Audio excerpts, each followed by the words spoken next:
മീനോ അതോ മാലിന്യമോ?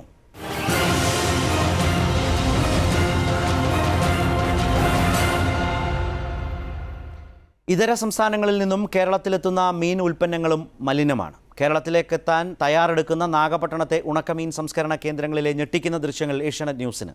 മലയാളിക്ക് ആവശ്യമുള്ളതിൻ്റെ പകുതിയിലേറെ ഉണക്കമീൻ എത്തുന്നതും അന്യസംസ്ഥാനങ്ങളിൽ നിന്ന് തന്നെയാണ്. ഏഷ്യാനെറ്റ് ന്യൂസ് അന്വേഷണം.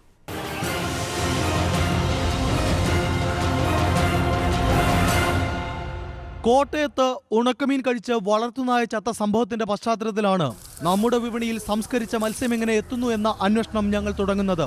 വടക്കുംചേരിയിലെ ഉണക്കമീൻ വ്യാപാരിയെ ഞങ്ങൾ കണ്ടു. കേരളത്തിലെ പൊതുവെ മീൻ കുറവാണ്. അപ്പോൾ 20% താഴെ ഉണ്ടാവുള്ളൂ. മറ്റുള്ള ഭാഗത്ത് പുറത്തുനിന്ന് വരണം.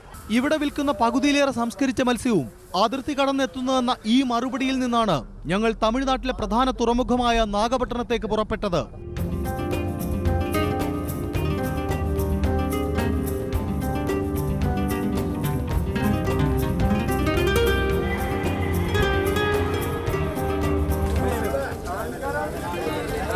അവിടുത്തെ ചന്തയിൽ പച്ചമീൻ കയറ്റിപ്പോയ ശേഷം അഴുകിയ മത്സ്യം തരം തിരിച്ച് കൂട്ടിയിട്ടിരിക്കുന്നു. ഇടയ്ക്ക് ഉപ്പ് വിതറുന്നു.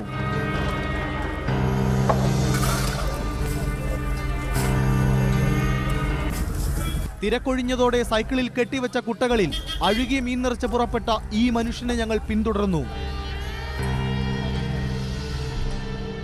2 കിലോമീറ്റർ അപ്പുറത്ത് അക്കരപ്പേട്ട എന്ന തുറമുഖ ഗ്രാമം.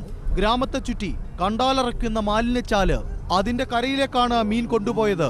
കരണ്ടിയിൽ കോരി വെറും മണ്ണിൽ ഒരു ഉണക്ക്. പിന്നെ ഇവരുടെ ഊഴം കുട്ടകളിൽ കഴുകാൻ ഇറക്കിയിട്ടിരിക്കുന്നത് കണ്ടോ?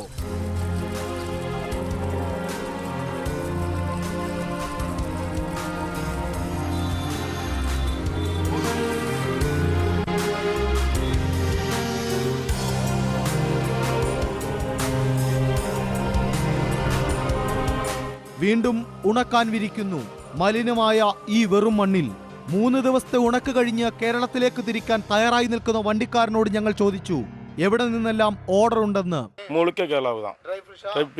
പാരിപ്പള്ളി, ആലങ്കോട്, ചടയമംഗലം,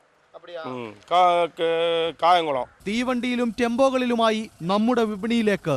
മലയാളിയുടെ തീൻമേശയിലേക്ക് ഉണക്കമീൻ ഒരുങ്ങുന്നത് ഇങ്ങനെയാണ്. ഈ ദൃശ്യങ്ങൾക്കപ്പുറം എന്ത് തെളിവാണ് വേണ്ടത്? നാഗപട്ടണത്തു നിന്നും അഞ്ജുരാജ്, ഏഷ്യാനെറ്റ് ന്യൂസ്.